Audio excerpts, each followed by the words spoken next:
to yet another interesting edition of your social diary program, Event Plus, on OSBC Television, Channel 32 UHF, where we bring various social gatherings to your view. I mean, talking about birthdays, anniversary, weddings, any other social gathering for your viewing pleasure on OSBC Television, Channel 32 UHF. And today, who are we celebrating? I know you can't wait to find out. My name is Toyin Toyin, and tonight on the show we're gonna be celebrating someone you would like to know. She is a veteran in the movie industry. Talking about Yoruba Nollywood actress, she was also a broadcaster, Chief Mrs. Toyin Adegbola, as she celebrated God's unmerited favor of 30th anniversary on stage, held at Methodist Cathedral of the Living Spring, Asewo, Osogbo. And after the Thanksgiving service at the church, she also moved to Wadif Event Center, where the reception was held. It was a full house as friends, families, and well-wishers all came together to celebrate this veteran actress, Chief Mrs. Toyin Adegbola. Enjoy it.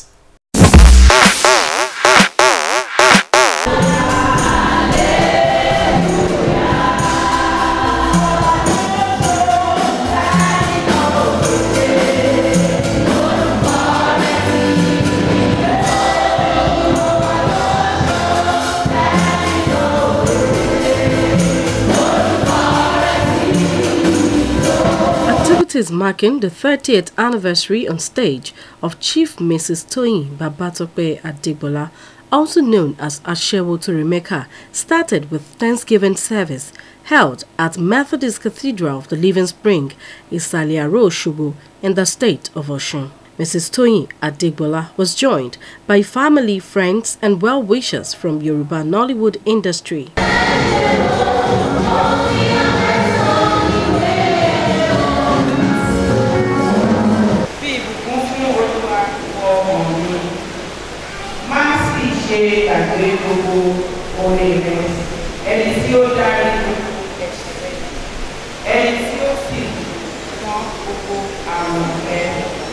Toyin Victoria Oluwaremilekun Adegbola ni Babatope was born in the 60s to the Babatope family of Ilesha, bred and brought up in Kwara State. She is maternally from Ogbagi Akoko, Ondo State, and paternally a bona fide of the Ijesha extract. Omo Doiliowa Ikeige Adimola. She had a primary education at Methodist Primary School, also Enrile Secondary School, also in Kwara State, and St. Augustine Secondary School in Nisha. She became an actress in Osogbo, where she was raised when the family moved to Osun State. Toyin studied electronics at Technical College, Osogbo, before she later obtained a degree in electrical electronics between 1979 and 1982 at City and Guild, London. She worked at the New Dawn Television, now known as Broadcasting Corporation of Oyo State, where she did in-house drama and also acted as a co-presenter of a popular program with Lere Ajemumi and Dele Tomori. All along, she had been acting with a school drama group between 1978 and 1979, representing her school in various competitions across different states. Blew to limelight in Ibadan, Oyo State, where she first worked as a civil servant and later a household name, blossomed in London as she won an international award at the biggest stage. Now blazing on in Osun as she delves into politics to serve her people. Asewo to Mecca, as widely known, lost her parent at a tender age, though had a dream of being a nurse. As much as she tried to pursue her dreams to be a physician, she met brick wall time after time. Little did she know it was blessing in disguise, as she could hardly have imagined the fame, honor and glamour acting has brought her way. Toyin Adegbola Asewo universe requires no introduction among the Yoruba home video audience. In fact, her involvement in interpreting roles predates the advent of home video. She started acting when stage plays and celluloid films, where the vogue is highly commendable. Toyin may not have studied dramatic art within the four walls of a university, but not many trained practitioners would beat her to the arts. Aside being a rounded actress, she is a songstress and dances like a professional. She traces these pluses to the trainings she received when she started out optical theatre. In 1984, Olatubosun Odusi wrote and produced Ejongboro, an optical film in those days, which kick-started Toyin's 30 years of fame and glamour that we now celebrate. Today, Toyin ranks as one of the actresses that enjoyed the most patronage in the Yoruba movie circuit, a recipient of the prestigious Afro-Nollywood Award as far back as 1998, which Toyin described as one memorable moment of her life. Following this, she has received varying degrees of awards both in the country and in the diaspora. Chief Mrs. Toyin Adegbola owns a lot of traditional titles in different parts of Yoruba land in recognition of her landmark achievements. They include Yeye Babajiro of Igono land, Yeye Amuludun of Ayedun, Ekiti, Yeye Oge of Esaoke, Otun Iya Oba of Iroko, Ibadan, Yeye Akeweje of Mokola, Yeye Luwa of Ogbagi Akoko. Thanksgiving is the key which opens the gate of heaven, and praise is the other one which opens the door that leads into the very presence of God Almighty. 30 years, glory Italy, Chief Mrs.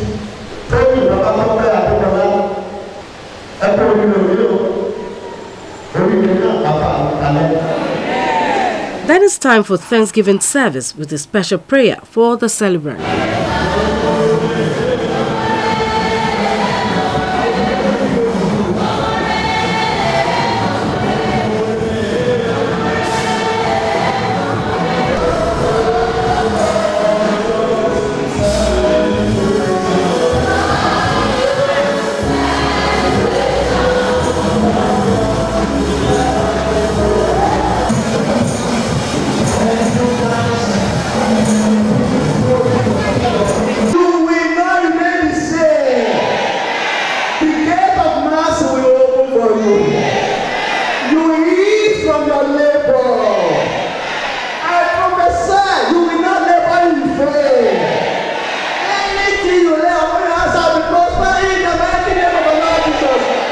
And that brought the service to an end. Next is the reception.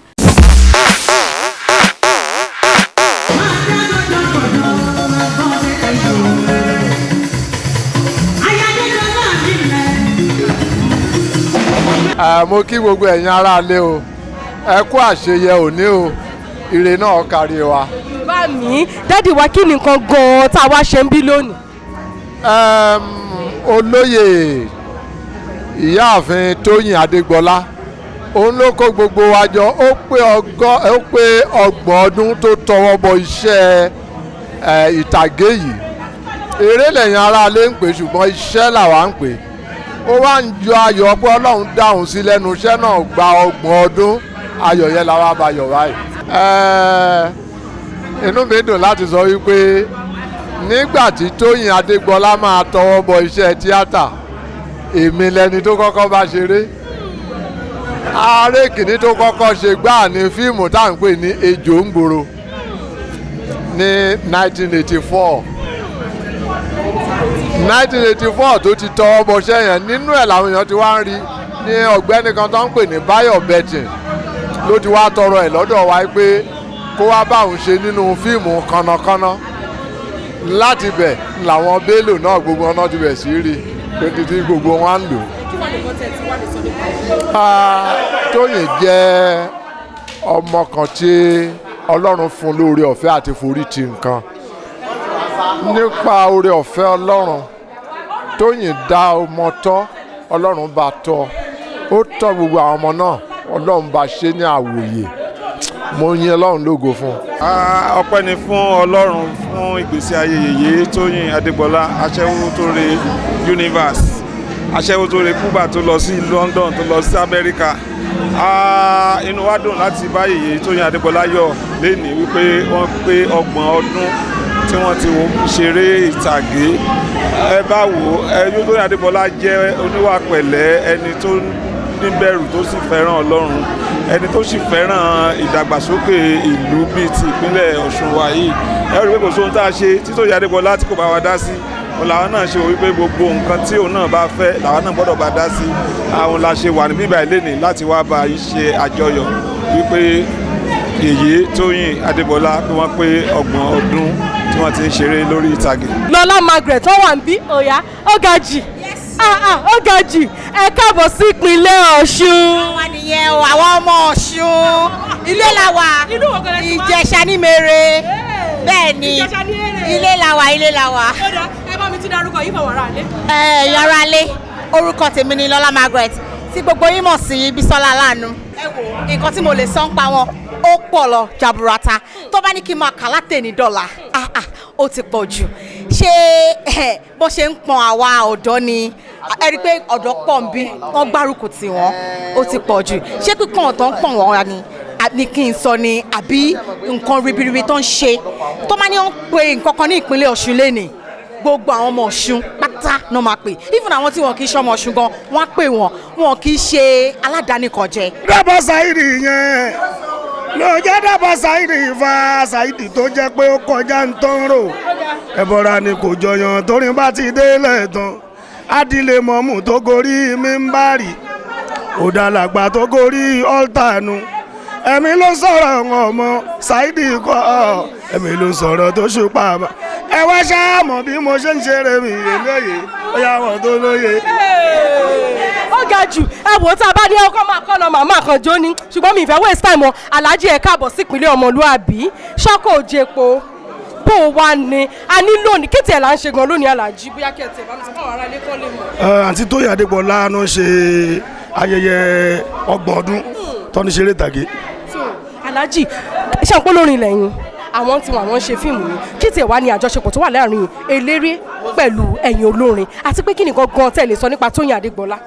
ẹni tó ṣẹlẹ̀ ni pé àjọṣepọ̀ tó wà láàrin eléré àti olórin iṣẹ́ kan náà là ń jẹ́ láì kan náà là wà torí pé Ọlọ́run rán wa sí àwọn èèyàn ẹgbẹ́ mọ́sọ̀fọ́ orin tàbá ń kọ yẹn Ọlọ́run gba ẹnu wa sọ̀rọ̀ fáwọn èèyàn ni so bẹ́ẹ̀ ló ṣe rí bí acting náà àwọn fún ẹlòmí àkànjókòó àrò fíìmù ẹlòmí kan ló lò ó wà ní àwa àkọ́kọ́ nítorí fẹ́ kó sọ fáwọn èèyàn sọ so ló jẹ́ kí n máa kọ́ máa ń kọ́ gbé ẹ̀mẹ́ ó dùn mọ́ ní wá òwá iṣẹ́ ìmọ̀ fọlọ́kọ ọmọdé mọ́ wá àwọn àgbààgbà wọ́n wá tí bá ti ráwọn oníṣẹ́ àtàwọn sọ pé ògbóǹtarìgì nínú olórin ṣálẹ̀ mi ogun náà gbòǹgbò nínú eré ìtàgé lẹ́yìn.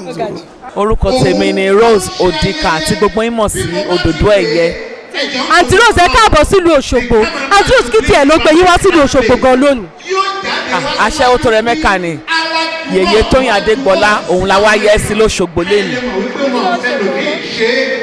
Wọ́n ṣe 30 years on stage wọ́n dẹ̀ ń launch foundation wọn ìyẹn gangan ló jẹ́ kí n dìde kí ó máa jà fún ẹ̀tọ́ obìnrin ó máa ń gbé mi lára gan. Yèyé Tóyin jẹ́ obìnrin kan tó jẹ́ pé ó máa ń ṣàánú kò kí fẹ́ rí wípé inú ọmọ ènìyàn bàjẹ́ àfi tí ò bá mọ̀ sí ìṣòro ẹnìyẹn á dìde ni láti rí wípé wọn ọ̀rẹ́ ẹnìyẹn jẹ́ so ìgbà tí mo gbọ́ pé wọ́n fẹ́ dá foundation kan sílẹ̀ fún ètò láti máa jà fún obìnrin àmọ́ ní iṣẹ́ tó yẹ kí wọ́n ṣe gan ni torí wọ́n mọ̀ ẹ̀rí wọn mọ̀ ẹ̀rí tó bá fi lè pàdé wọn tó níṣòro kan ló ń ṣe wọ́n á dìde láti rí pé wọ́n gbọ́n ìyá yẹn nù fún ẹ. Okay, my name is Opeyemi Adegbola.